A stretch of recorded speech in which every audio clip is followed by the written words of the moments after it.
তাহলে কালকি মুভির third day box অফিসে কালেকশনের কি খবর? কারণ এই থার্ড ডে অর্থাৎ গতকাল তো ছিল T20 ওয়ার্ল্ড কাপের ফাইনাল ম্যাচ, তাও আবার ইন্ডিয়ার সাথে সাউথ আফ্রিকার, যেখানে ইন্ডিয়া জিতে গেছে। এখন এই ওয়ার্ল্ড কাপের কারণে বক্স অফিসে কি ডাউনফল হয়েছে, ইনকাম কি পড়লো সেটা একটু জানি। প্রথম দিন ইন্ডিয়া থেকে নেট কালেকশন হয়েছিল কালকির 95 কোটি 3 লাখ, দ্বিতীয় দিন একটু কমে যায় 57 কোটি 6 লাখে গিয়ে থাকে। কিন্তু থার্ড ডে অর্থাৎ গতকাল সারপ্রাইজিংলি ইনকাম কিন্তু পড়েনি, বরং বেড়েছে।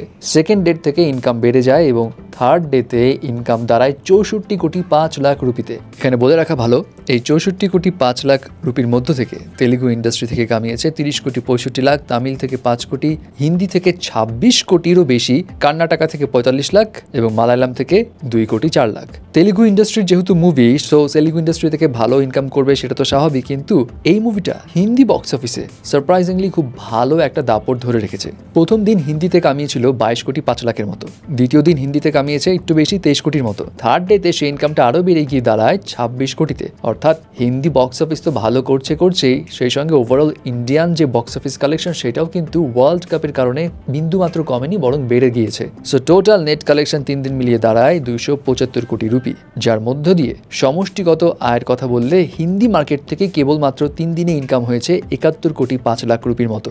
তবে এটা তো কিছুই না, এর যদি গ্লোবাল বক্স অফিসের গ্রস কালেকশনের কথা বলি তাহলে তো মাথা ঘুরে যাবে। আমি তো ইন্ডিয়ার নেট কালেকশনের কথা বললাম। নেট কালেকশন ইন্ডিয়ার 259 কোটি 5 লাখ রুপি, আর ওভারসিজ অর্থাৎ বাইরের দেশে কালেকশন হয়েছে 116 কোটি রুপি এবং সেটা নেট।